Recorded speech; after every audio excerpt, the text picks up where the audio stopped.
All right, ladies and gentlemen, boys and girls, children of all ages, welcome back for a special edition 4 years later of the Threads of Time podcast. I am your recurring host, Jason Havey, and joking aside, very excited to be here to meet with Brian DeMarzo, the founder, creator of CSFBL. And we're doing things a little bit backwards because we're recording this first, and I'm going to record an announcement later. But by the time people have seen this, they've seen that you and I have teamed up and to expand CSFBL to the world. So Brian, welcome to the reboot of Threads of Time. Looking forward to it. Years in the making. Years in the making. Yeah, I was actually when we started talking, I was looking online to see when we did that Threads of Time 25 podcast, and it had to be 2015 because I was still in an apartment in Austin. I think you were just about to move to Austin at the time. Yeah, it was right before I moved. Yeah, so it was probably about close to 5 years ago. It probably was 5 years ago. 5 years ago. Yeah, it's crazy. Time flies. So you came down to Austin for what, 2 years, and then moved back to the East Coast? Yep. I was down there for 2 years. And are you in New York or New Jersey now? I am in New Jersey, about maybe 20 minutes drive south of New York City. All right. Yeah, good. Well, yeah, I think, this being part of this team is something I've manifested over the years. Like I've wanted to do it for a long time. And for those people that know me, they know that I'm also I work at Onnit, and Onnit was just acquired by Unilever about 6 months ago. That put me in a financial position where I could help with this whole thing too, and create a way that I could help Brian achieve his dream of being able to work on CSFBL and do it more as a job function than ever before. So that's what I'm most excited about. I don't know about you, but it's been a long time in the making for sure. Yeah, I've always believed in the game. I think it's durability over the years, over 20 years. I think it's really a testament that there's some magic there. But like anything, it needs to be cultivated, it needs to be groomed, it needs to be improved. And the biggest challenge I always had was time. Finding the time to do it while maintaining jobs and whatnot. And this honestly couldn't have, even on a personal level, couldn't have come at a better time.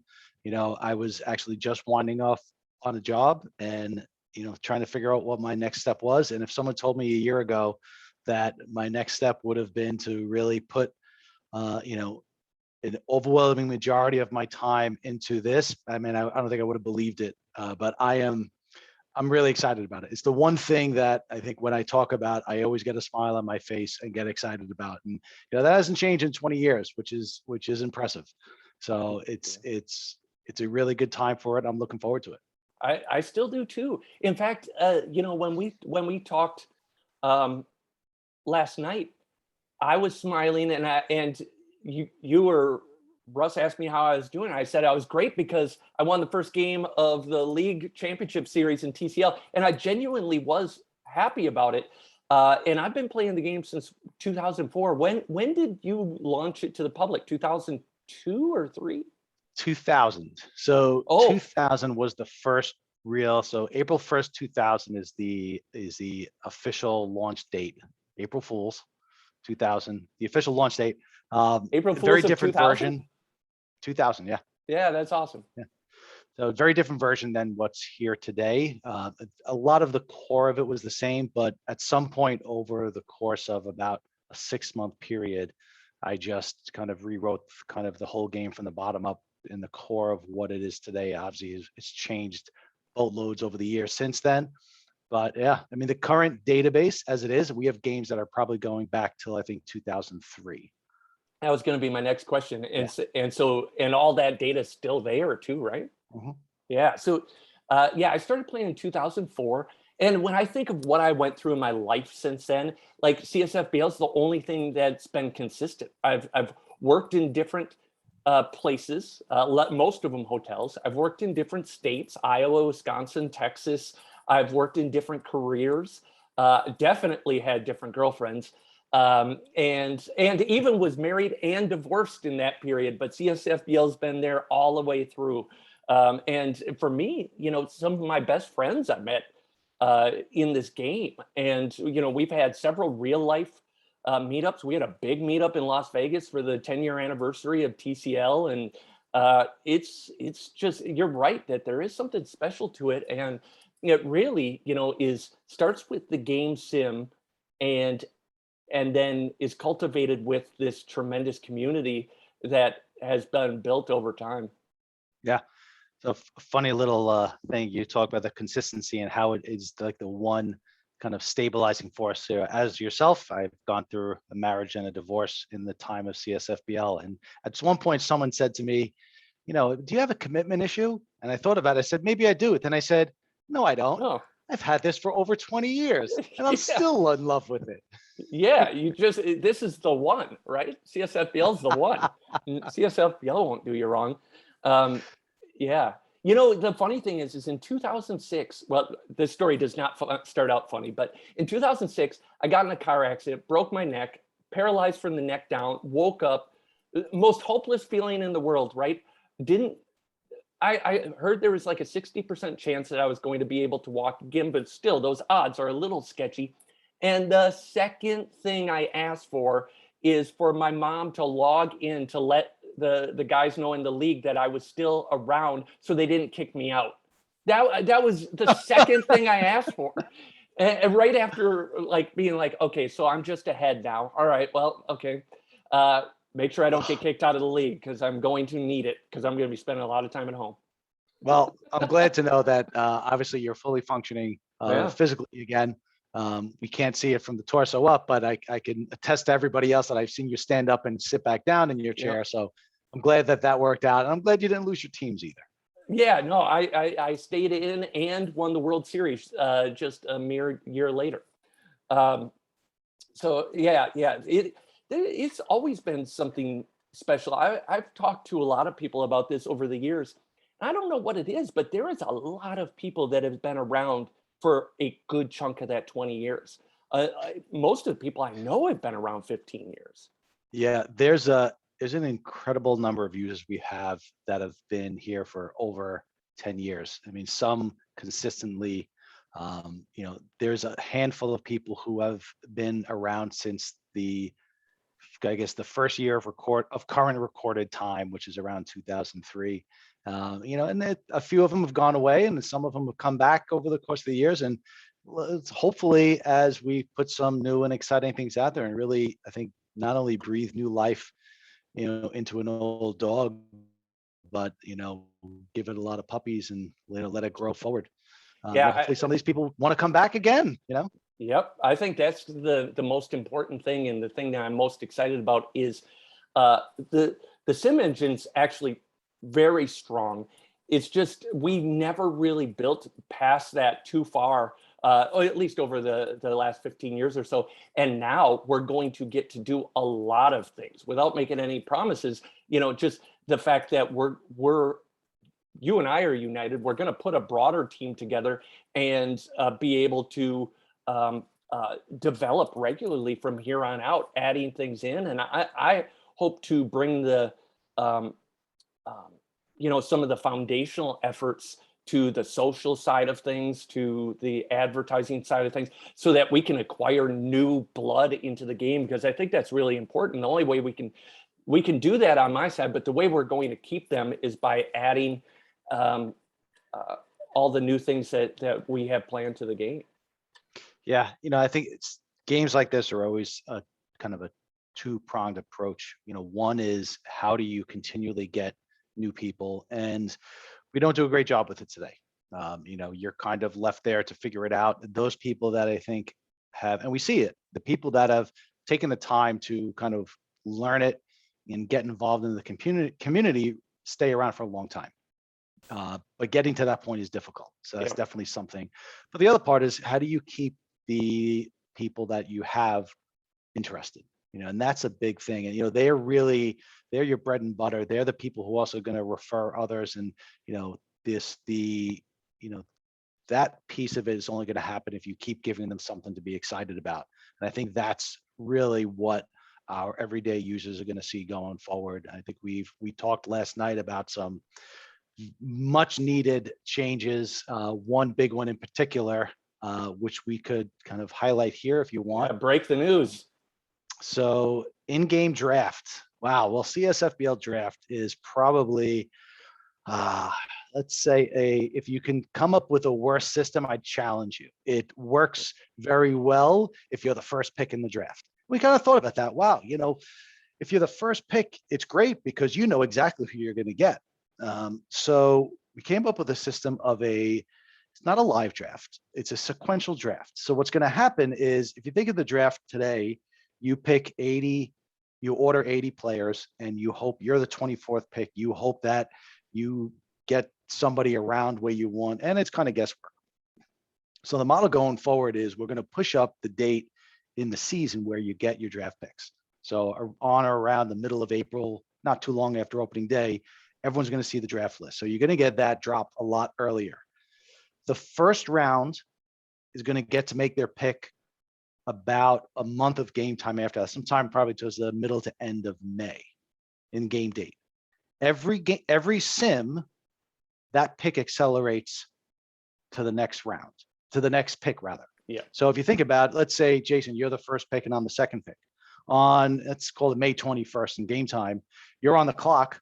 Whoever's the top of your draft list that day, there's 80 players. Whoever's at the top, you're going to get.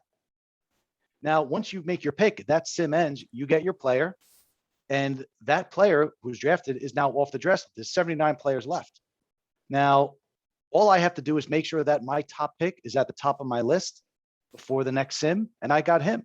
And the third pick of the draft gets the next one, and so far, until around the end of July when the last pick is made. So what happens is when your pick comes up, you're only ranking the players that are left in the draft, which makes it progressively easier to draft as time goes on. And the other part is you only have to really worry about how many rounds are ahead. If you're 3 picks away, you're going to get one of your top 3 picks, even if you're the 28th overall pick in the draft. So it makes the process a lot easier. Players that get drafted will be available earlier, just by the nature of the picks coming in faster. I think it's really going to change the dynamics. It'll make draft trades, I think, more valuable because suddenly those players and the control you have over who you get really increases a lot. I think it's going to be a great addition. It's certainly going to take a lot of the pain points that live drafts were being done by the community. That will hopefully largely be eliminated. We're still working out the details, but draft, as you know it in CSFBL, will finally become something that is predictable, both from the pick as well as the schedule. I think it's going to be great. And it happens, most importantly, like you were alluding to, it happens in the game, not on the forums. I've said this a million times, that nothing has killed more good players than having to run league drafts in the forums. It's such a pain in the ass. It's one of the reasons that I actually haven't ran many leagues is to avoid the draft. And this fixes that outright. And you said it's not really a live draft, it's a sequential draft, but I think you can still think of it as live because it's in the game during the year. You know exactly when your pick's going to come up. And that type of certainty was by far and away the best first step that we could have to putting it in the game, because it adds certainty of who you're going to pick and when you're going to pick right off the jump. And I think that's so important. And also, like you said, even if you're going to bed and you have that 3 a.m. draft slot, you're going to bed at 10 p.m., you're only listing 3 players. That's a lot better than at worst, it's better than the best situation now. Right. Yeah, absolutely. And I think the top 3 picks in the draft, I don't think it doesn't impact them as much. But what you get is you get those, mid first round picks. Suddenly that becomes a much more predictable thing. you're no longer in those situations where, hey, look, I know I want a pitcher, but I don't know who I'm going to get. I got the 12th pick. It's a crap shot at that point. That entirely goes away. So those first round picks, especially those mid rounds, they suddenly become a lot more valuable than they ever were before. And then part of this is, one of the things we did talk about also is trying to find little ways of giving more control to leagues. One of the things we talked about was the 20-person low minors limit. Whether it makes sense or not, I think we all know why we do it. Does it fix the problem? No, but maybe the leagues can choose what they want that limit to be. Do they want no limit at all? Do they want a limit of 10? And little things like that. I think this will be one example where we start to bring in some more league customization into the play, and we'll hopefully see more of that, going forward as things go on. Yeah. I think I think I said it to you during the first conversation that we had, is the two most important things that we can do long-term to improve the game is maximize the flexibility of the individual player and the individual league, and then have an emphasis on data. We're never going to be like a graphically intensive, like little guys running around the bases type thing. We are a group of people that love statistics and love data and love kind of the chess piece of a game that happens sequentially. It's the only real major sport that happens sequentially like that. So to be able to maximize the strategy of it, and then have the flexibility to have a lot of different style leagues with a lot of different rules, it's going to be so much fun. I'm really genuinely excited. I think I'm in like 10 leagues right now, and I probably always will be, because they're 10 different games once we're ahead of it. Yeah. And kind of in line with that, we all love the numbers. One of the things that was recommended, and we're going to roll it in probably in the next week or week and a half. Well, depending on when you see this, middle to end of September 2021, is the ability on certain tables, statistics tables, roster tables, click a button, get an Excel file with all the data that's on the table. A quick little thing. Jason, you saw this last night, and his expression was this. Yeah. I did the Home Alone. Excited. Yeah, because the way that I would say anybody that's serious about the game downloads things to Excel, and you saw me. I was just excited that I was able to set up a Zoom. You should see me hacking my way through trying to export to Excel right now, and it was like one button beauty. So I'm pretty excited about that too, because it's such a great way to do everything from ranked draft lists to look at historical stats to wherever else it pops up. Yeah, and look, it's a start. It's not the end, but sometimes in these little things, you put these little changes in, and this is a good example. So we added this feature to download to Excel, and we realized that on the draft list page, where there's a great place for it, get an Excel file with all the pitchers and get an Excel file with all the position players. But in order to do that, we had to put all the position players into one big table. You still sort them by position, and we did it, and we said, wow, it's so much better this way, even without the export. So, sometimes when you make these other changes, you start to look at other things differently. I had some ideas this morning about how to tweak the roster page just to make it a little more dynamic, a little easier to work with, but also easier to kind of download and take with you. I am sure that people will take this and take those ratings and do it every year and save those files on their computers so they can go back to it and see where the ratings change year over year and all that. But that's great. I mean, that's what we want to do. We want to make it easier for people to engage with the game so they keep coming back. That's right. Yeah. And one thing, shifting gears a bit, just because I want to make sure that I make it clear to everyone that even though I think it is important that CSFBL runs like a business so that it grows and we have a way to acquire new people and it becomes self-sufficient, no matter what, forever and ever, amen, the game, the way that you're experiencing it right now, is always going to have a free option. And certainly there'll be a way to, because I've been asked, I haven't been asked, but I've seen the comments about this a lot, is there going to be an ad-free option? Certainly, we're going to have that too. But at the same time, like, at some point, I would love to have a play-by-play where we have little like stadiums, right? Where you can put ads in the stands or whatever it is. So there might be ads like that, but invasive ads there's absolutely going to be an option for that. And the second thing is there will never be any for pay option that affects the competitive nature of the game. Nothing like that. We're going to do all the right things with that. So I just wanted to set everybody's mind at ease there. Yeah, and I think I was, when we talked about this whole venture together, I think that was one of the things I know I made a big point. Paying to win is, although Could it be the seems like a great business idea, it's just a terrible way to play a game, and it's not the spirit of what the game is. yeah. And that freemium model where yeah, you could experience a base game for free. I think it's important to allow people to get into a game and to experience it without having to spend money. And you know what?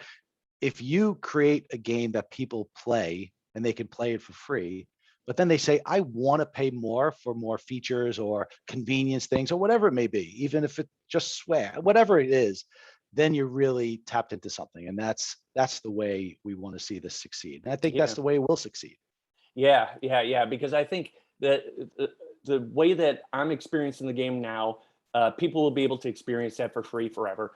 But I do think that we have lots of good ideas on how you can do challenge games. And like, I'm not making any promises, but challenge games or historical players or whatever, that there's so much there. It's such a data rich game that there's so many ways to create like inexpensive ways for people to do just the coolest things ever. So, all this stuff is not going to come immediately because Brian's still a one-man gang on the back end of this thing, but it's coming and we're committed to it and excited about it, and it will happen. So yeah.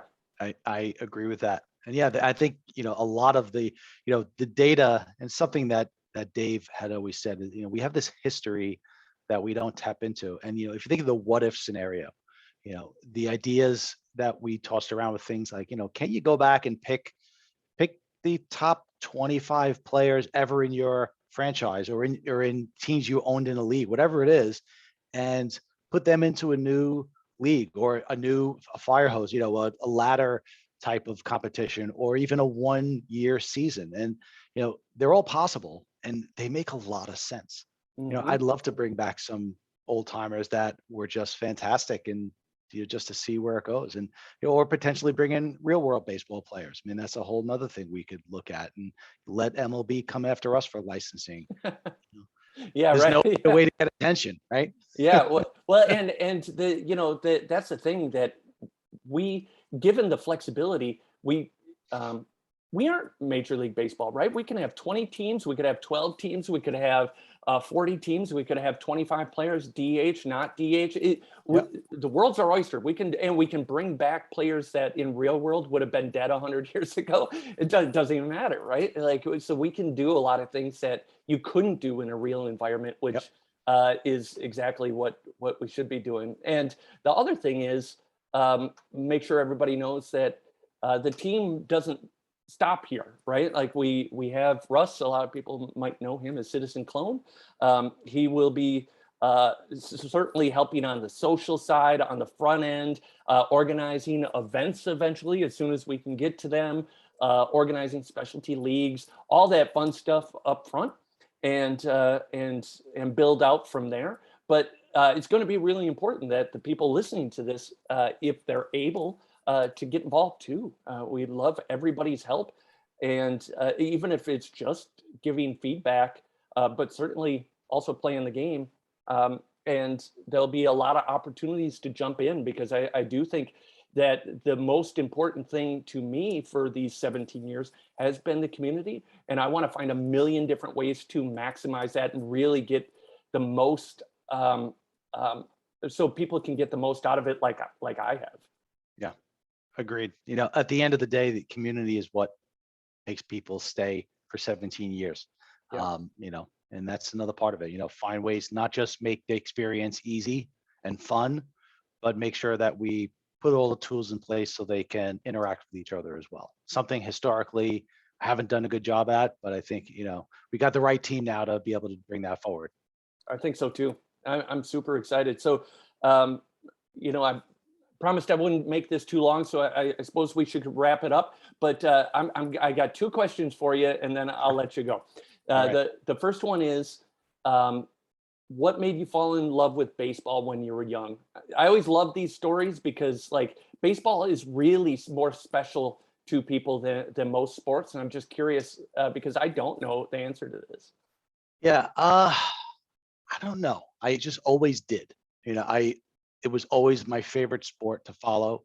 I just loved it. I do the without a doubt, a big part of it was the numbers, just the Hmm. statistics, and that was a one whole big piece of it that I just loved. And it's the way my brain works. I just love that. But I think the other part is the way baseball operates is very different from every other sport or most sports. Certainly the big major sports. It's a series of individual efforts that come together, you know, Hmm. and I think that makes baseball a really unique thing. It's a team sport that allows you that every individual gets a spotlight at some point, and of course the fact that there's no time limit is the greatest thing in the world because it's never over till it's over. And one day I'm going to go back into our treasure trove of a couple 100,000 games and find those situations where, yeah, it really wasn't over until it was over. And I guarantee there's probably some games in there that'll make us spin our heads. But the history of baseball, the numbers of it, this I think the fact that baseball has been incredibly consistent for a long period of time, um, I think that really just, I mean, that's everything that I fell in love with is all that stuff. It just resonated with me. Yeah, that's awesome. And speaking of that, I don't know where this game ranks, but I was in a game once that lasted 27 innings, and it ended 1-0. And through the 17th inning, one pitcher had a combined no hitter, and the other one had a combined two hitter. And I just Wow. it was brutal. Yeah, and it ended on a run getting walked in, which was the worst. Um, but I do want to also say, behind me, that Culligan jersey, that was my dad's jersey. He died when I was 5, and some of my earliest memories was him playing on a softball team. So everywhere I've been, that's always hung in my room. And I always remember, like he played shortstop, and like I just remember I thought how cool he was, and I wanted a uniform. So I have like a little Culligan uniform from when I was a little kid. That's when I fell in love with baseball, and then I got taken when I was 7 to the game the Brewers played against the Angels, where Rod Carew hit the last out to Cecil Cooper, where he stepped on the bag, and the Brewers went to the World Series in Yeah. '82. And I just had never seen anything like it because the crowd was so loud. I had never experienced anything like it. That moment probably solidified it for me. And still to this day, I think I own more Robin Yount cards than anybody in the United States of America. um, and then the second question, well, actually, let me ask you that. Who's your favorite player of all time? Thurman Munson. Oh, that's not who I expected you to say, but I guess now that I think about it, you've posted about Thurman Munson before. What Yeah. what made you, why Thurman Munson? I think it was the way he was. So Thurman Munson's main years were in the 70s. I was born in 70s, so my formative years of baseball were with him. Um, he was a cranky, crotchety. He went out there and he played really hard, and he didn't have much to say about it. You do it because that's what you do, and there's no excuses, no BS. And I really admired that. He showed leadership in a very, in a way that was understated. You don't have to be a blowhard. You don't have to be a clown to lead. And then certainly I think when he died, and I still have the newspapers from when he died in a plane crash, I think that just sealed it at that point. Wow. Yeah. Wow. That's a crazy story. Yeah. So when you were young, you lived through the Billy Martin years with the Yankees, where I think he was the manager 5 or 6 times. Yeah, sometimes like twice in a season. I think at one point he managed like 7 games. Yeah. It was some strange times in Yankees Oh, history in the 70s and 80s. Billy Martin was the best. Okay, and then the last question, I promise. going forward, other than, what we talked about already, what are you most excited about over the next year of CSFBL? Surprisingly, I think what most excited to see happen is an improvement of the way we engage with the community. Right now, the community, which is in a sense the forums, is really separate from the game. There's not a lot that ties in. There's so much we're missing in that, not just with tying in the community into the game, but even social media into the game. And, seeing that grow out, it's definitely outside of my area of expertise from a solution. And that's why we have people who could help with that.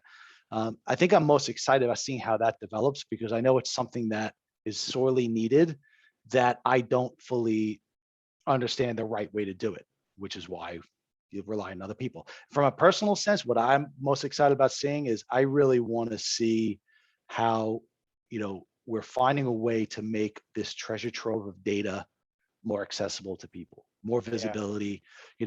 I'm kind of looking forward to kind of digging in and finding these little nuggets of fun information.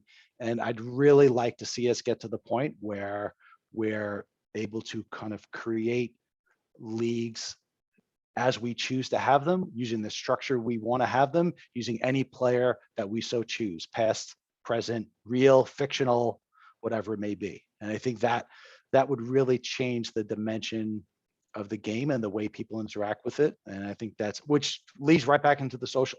It's all about talking smack, and the more people can do that, the better. Yep. The crazy thing is, I can't tell you, when Clone and I have made a lot of jokes about the only reason I got involved is to resurrect Willie Waltz and Johnny Roundtrip so they could play a couple more games. But it's really weird how emotionally attached I got to a player card with no face, no heartbeat, no interaction. But God, I just love those guys. Yeah. And the seasons that they had. So I think there's a lot of people that feel like that. And I think there's a lot of people out there that haven't felt like that yet. But once they get into it, they realize that we are essentially, going to be a baseball almanac come to life. It's going to really blow people away and give them a lot more stats and ways potentially to even parse the data themselves, which is going to be pretty cool. Yeah.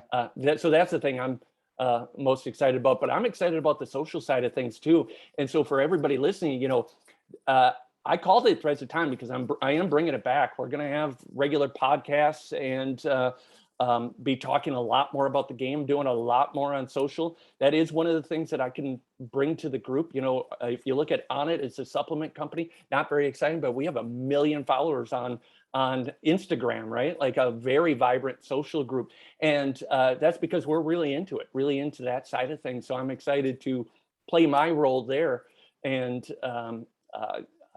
do a lot of engagement. So that's the second part that I'm excited about. So we're unified there for sure. Great. Well, thank you very much. I am going to force you to come back and do this occasionally. My pleasure. Anything you want to say before I let you go? No, I gotta say, on a personal level, thank you. You really gave, I really appreciate it. Yeah, absolutely. And thank you for opening the door. I really appreciate it too. It means more to me than you realize to be able to be part of really filling this thing with fuel and energy and life. And I agree. It's amazing. Same here. I'm looking forward to it. All right. Thank you all. Thank you all out there for sticking with the game, and get ready for a lot more coming. So until next time, we are out of here.